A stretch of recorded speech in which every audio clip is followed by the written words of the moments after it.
Assalamu alaikum. Today we are going to find electric field intensity due to a point charge. Electric field intensity due to a point charge. सबसे पहले हमें पता होना चाहिए कि what is electric field. मान के चलते हैं मेरे पास ये मान के चलते हैं मेरे पास ये एक चार्ज है. In fact it can be made charged. मैं अगर इस डस्ट को रब करूँ बोर्ड के साथ तो इस पर फ्रिक्शनल चार्ज आ जाएगी. Frictional charge. So it is charge now. इस चार्ज ये का दूसरे चार्ज पे फोर्स होगा. मान के चलते हैं दूसरा चार्ज है. ये चार्ज इस चार्ज पे फोर्स करेगा, अट्रैक्ट करेगा या रिपल करेगा, डिपेंड अपॉन दिस चार्ज. सो मैं मान के चलता हूं यहां पे इस पॉइंट पे इसका फोर्स हो सकता है, यहां हो सकता है, यहां हो सकता है, यहां नहीं हो सकता है, यहां नहीं हो सकता है. इसी तरह इस डायरेक्शन में जाए यहां हो सकता है, यहां हो सकता है फोर्स, और यहां नहीं हो सकता है. ये चार्ज जो है इसके गिर्द वो स्पेस, वो फील्ड, वो अहाता जिसमें इसका इलेक्ट्रिकल इन्फ्लुएंस दूसरे चार्ज पे हो, उस स्पेस को इलेक्ट्रिक फील्ड कहते हैं. The space around the charge, charge के गिर्द वो स्पेस जिस पे इसका इन्फ्लुएंस हो दूसरे चार्ज पे, जिस स्पेस में इसका असर दूसरे चार्ज पे हो, जिस स्पेस में इसका फोर्स दूसरे चार्ज पे हो, फिर चाहे वो उसको अट्रैक्ट करे चाहे रिपल करे, लेकिन इसका असर वो फील करना चाहिए.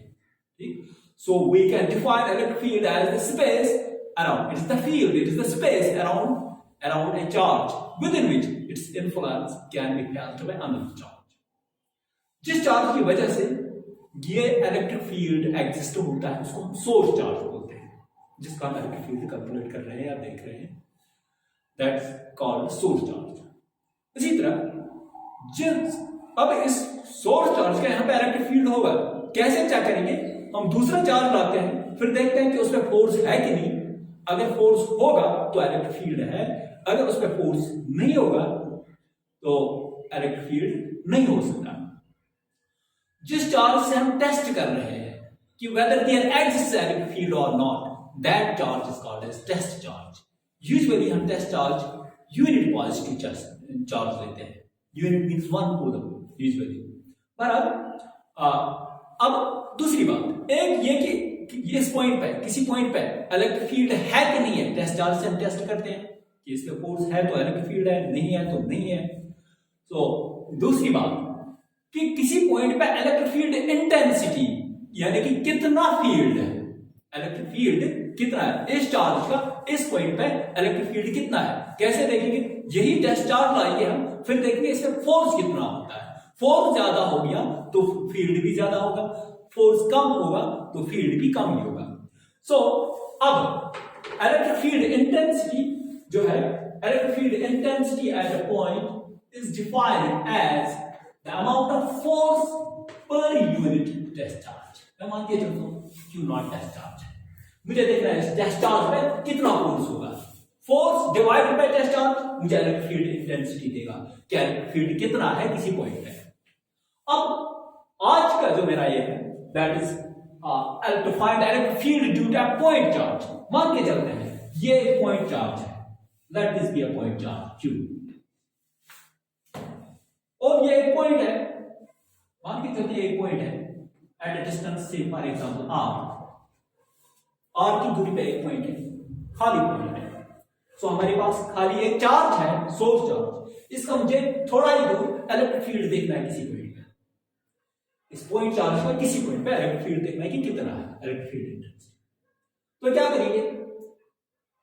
अकेला चार्ज बेचारा, मुझे जो एक्सप्रेशन जो मुझे याद है इलेक्ट्रिक फील्ड के बारे में, जो उसकी डेफिनेशन मुझे याद है, that is force divided by test charge. मुझे दो चीजें वहां पे चाहिए, एक फोर्स और एक टेस्ट चार्ज. लेकिन यहां पे खाली मेरे पास सोर्स चार्ज है. तो क्या करें? एक सोर्स चार्ज अकेले बेचारा अपने आप में फोर्स नहीं करेगा, ये किसी दूसरे चार्ज पे. तो क्या है कि मुझे the requisite thing is that कि यहां पे मैं एक टेस्ट चार्ज क्यू नॉट लाऊं.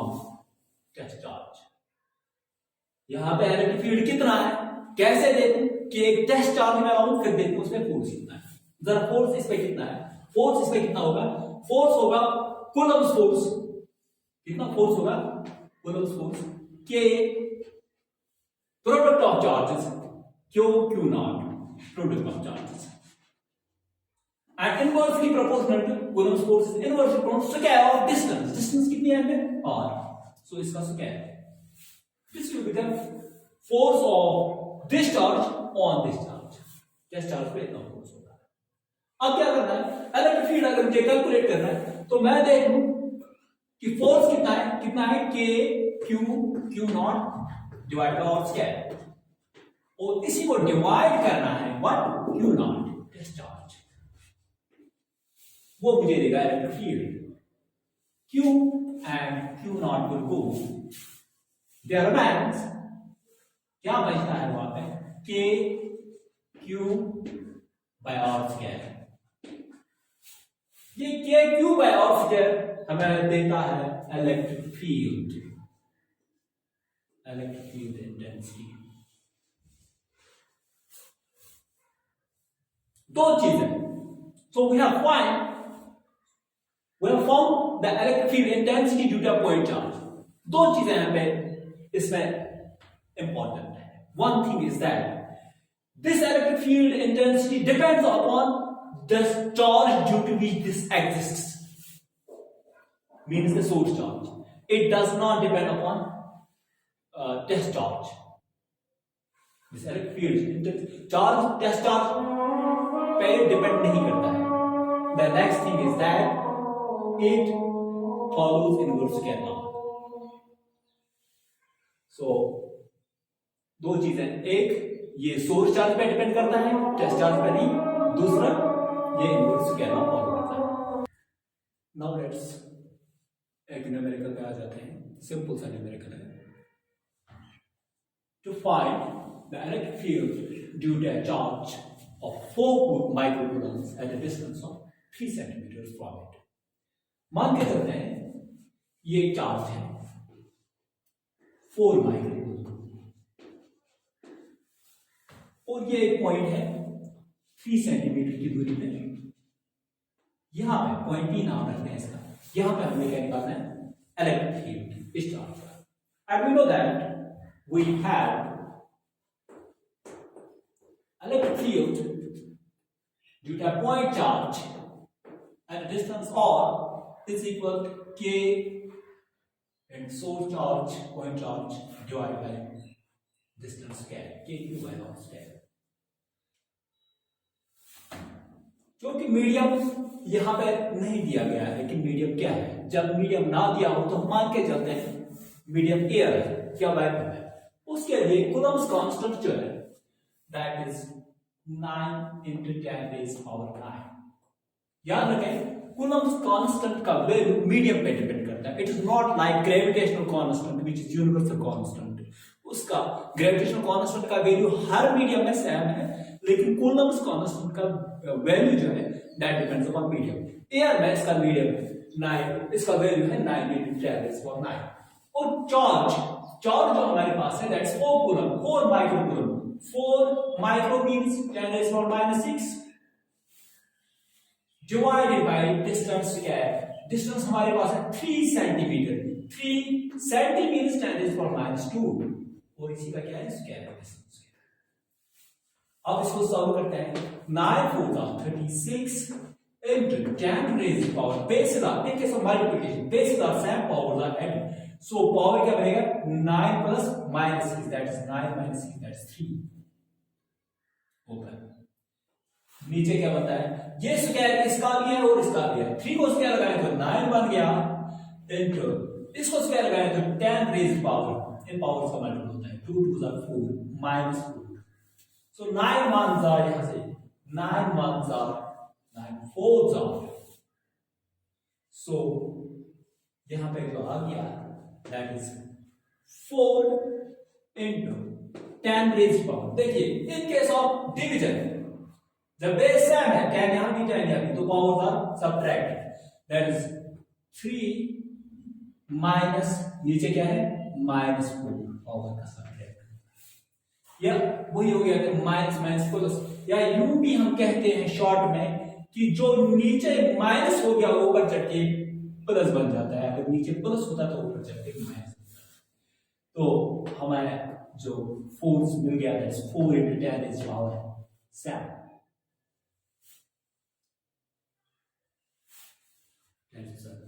यूनिट क्या है इसका? इलेक्ट्रिक फील्ड का यूनिट है न्यूटन पर कूलम या volt per metre. This is the electric field due to 4 microcoulomb charge at a distance of 3 centimetre from it. अब एक और न्यूमेरिकल करते हैं। मान के वो इस that depends upon the principle of superposition। देखिए मैं मान के चलता हूं एक first of we should drop this।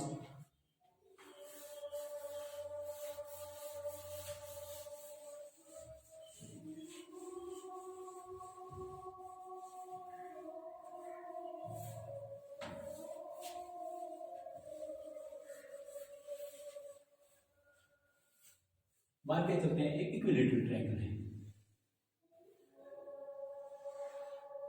जिसके साइड्स ए है, इसके साइड्स ए है।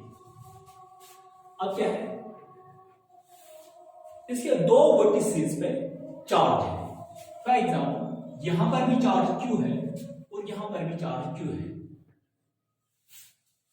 जो तीसरा वर्टेक्स है इसका, उस पॉइंट पे हमने देखना है इनका टोटल इलेक्ट्रिक फील्ड क्या होगा, इन दो चार्जेस का इलेक्ट्रिक फील्ड तीसरे वर्टेक्स पे क्या होगा।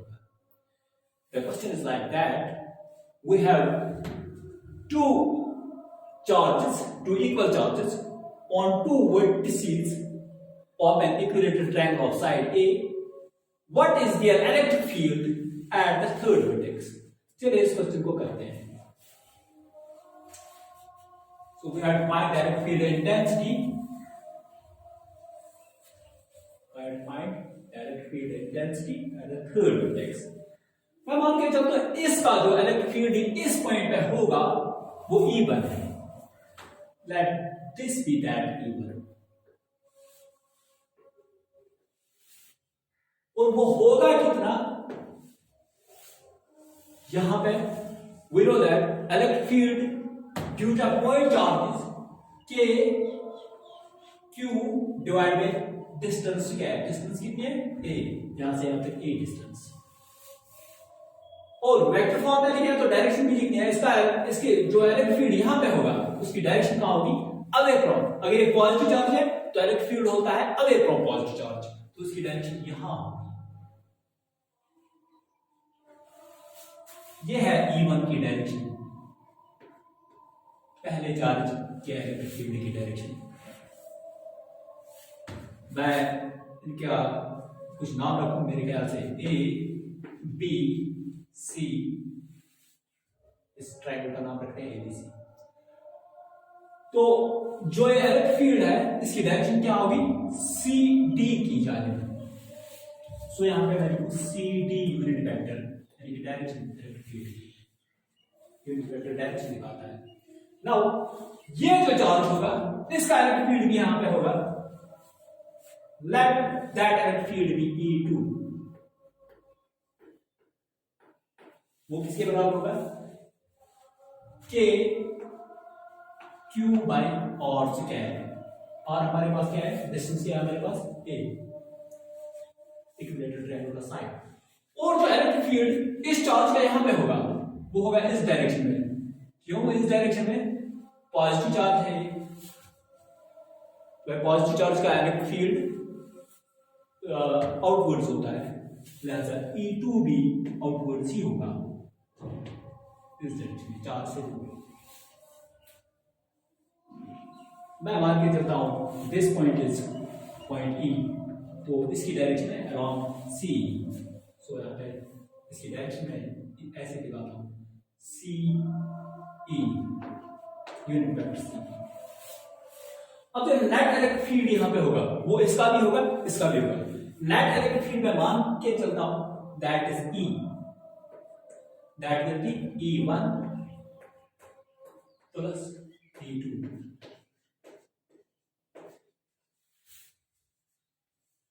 अब क्योंकि E1 भी वेक्टर क्वांटिटी है, E2 भी वेक्टर क्वांटिटी है, इनका सम भी वेक्टर सम ही होगा, ऑर्डिनरी सम नहीं। वेक्टर सम यहाँ पे या तो हमने पैरेललोग्राम लॉ लगाना है या तो ट्रायंगल लॉ। यहाँ पे हमारे लिए बेहतर ये रहेगा कि हम पैरेललोग्राम लॉ ऑफ वेक्टर्स लगाएंगे, यानी कि हम पैरेललोग्राम को क्या पूरा करते हैं। जो नेट मान के चलते हैं, ये तो इलेक्ट्रिक फील्ड्स है, मान के चलते हैं अगर ये इलेक्ट्रिक फील्ड वेक्टर्स ना होते, फोर्स वेक्टर्स होते, ये यहाँ पे कोई बॉडी होती, एक बॉडी एक फोर्स इधर की जानिब होता तो दूसरा फोर्स इस बॉडी पर इधर की इस जानिब होता। सो लिहाजा ये बॉडी ना इधर जाती ना ये इधर जाती, तो ये बॉडी किस डायरेक्शन में, ये बॉडी समवेयर इस डायरेक्शन में जाती। जो नेट फोर्स इस पे होगा, रिजल्टेंट फोर्स होता, वो इन बिटवीन होता यहां कहीं, depending upon angle. So depending upon the magnitudes of the two forces, in between ही होता है। देखिए क्योंकि इलेक्ट्रिक फील्ड वेक्टर्स हैं, इन दोनों का भी रिजल्टेंट इन बिटवीन होगा कहीं यहां पे। वो हम कैसे फाइंड करते हैं, हम एक पैरेललोग्राम जो है पैरेललोग्राम को पूरा करते हैं, पैरेललोग्राम को कंप्लीट करते हैं। फिर पैरेललोग्राम को जो डायगोनल है, यही डायगोनल हमें देखा है P, यानी कि net electric field. So E will be E1 plus E2, यानी कि E1 और E2 का वेक्टर सम E होगा। रिजल्ट टोटल इलेक्ट्रिक फील्ड जो है वो इसके इलेक्ट्रिक फील्ड और इसके इलेक्ट्रिक फील्ड का वेक्टर सम होगा। लेकिन अगर हमने इसका मैग्नीट्यूड निकालना हो तो मैग्नीट्यूड इसका, इस इलेक्ट्रिक फील्ड का मैग्नीट्यूड किसके बराबर होगा, that will B according to law parallelogram law of vectors, that will be E1 square plus E2 square plus twice E1 E2, खाली मैग्नीट्यूड देंगे cos of एंगल। ये एंगल कौन सा है, दो वेक्टर्स के दरमियान एंगल, E1 और E2 के दरमियान एंगल। इनके दरमियान कौन सा एंगल है, क्योंकि इन दो के दरमियान ये एंगल है, ये एंगल होगा इस एंगल के बराबर। क्यों, वर्टिकली अपोजिट एंगल्स। ये एंगल कितना है 60, वाई 60 क्यों, क्योंकि ये इंटीरियर एंगल है इक्विलेटरल ट्रायंगल का, वो 60 होता है। लिहाजा अगर ये 60 है तो E1 और E2 के दरमियान का एंगल क्या है 60 है, तो दिस विल बी है 60 cos of 60। चलिए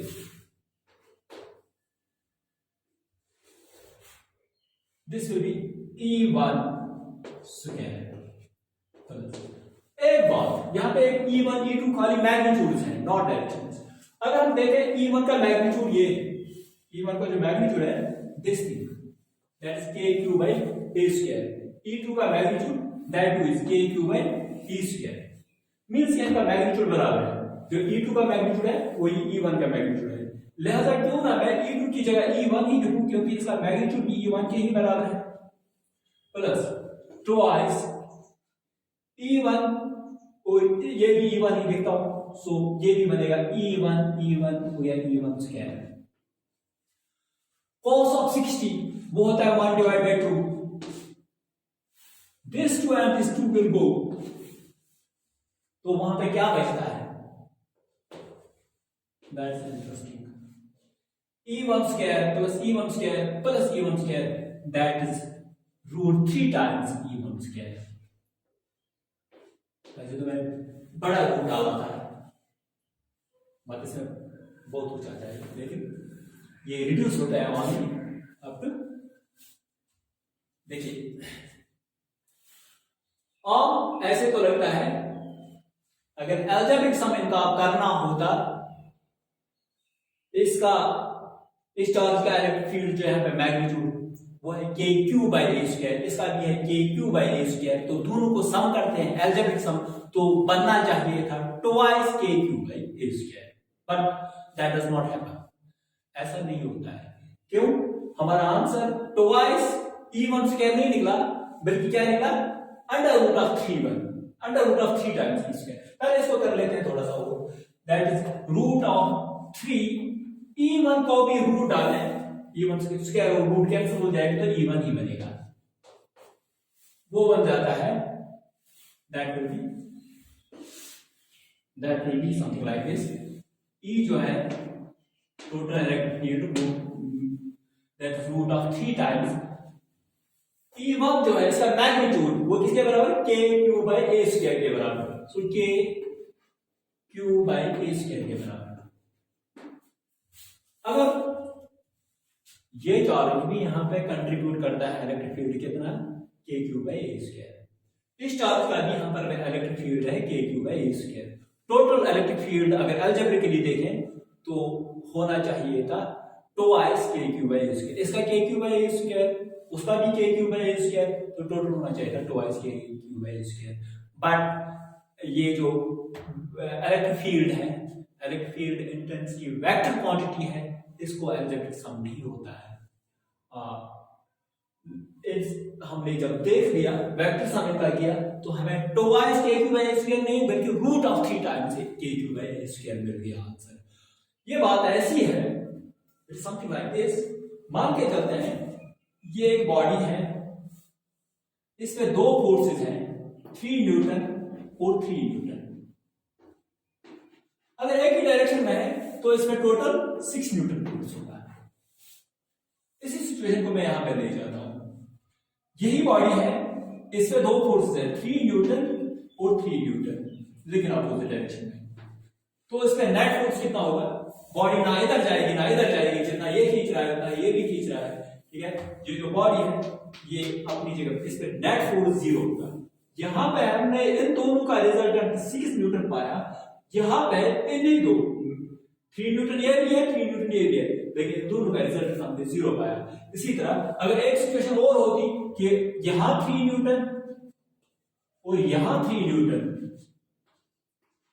तो इन दोनों का रिजल्ट, ना ये बॉडी यहां जाती ना यहां जाती, ये इन बिटवीन कहीं यहां जाती, जिस तरह हमने वहां पे किया, कहीं यहां जाती। और इस पे यहां पे टोटल जो इन दोनों का फोर्स मिला के होता वो होता रूट ऑफ 2 टाइम्स 3 न्यूटन, यानी 3 रूट 2 न्यूटन इस पे फोर्स होता, समथिंग लाइक दैट। लिहाजा जो वेक्टर सम है that is totally different from that of algebraic sum. तो ऐसी सिचुएशंस में हम वो खाली इसका मैग्नीट्यूड और इसके इलेक्ट्रिक फील्ड का मैग्नीट्यूड और इसके इलेक्ट्रिक फील्ड का मैग्नीट्यूड फिर वेक्टर सम करेंगे तो इस तरह हमारा क्वेश्चन गलत हो जाएगा। जरूरी क्या करना है, वेक्टर सम ही यूज करना है, वेक्टर सम ही की फॉर्मूला यूज करनी है। ये फॉर्मूला जो हमने लाई कहां से, that is what's called law, parallelogram law of vectors हमने यूज किया है। So this is all for today. Have a good day. Assalamu alaikum.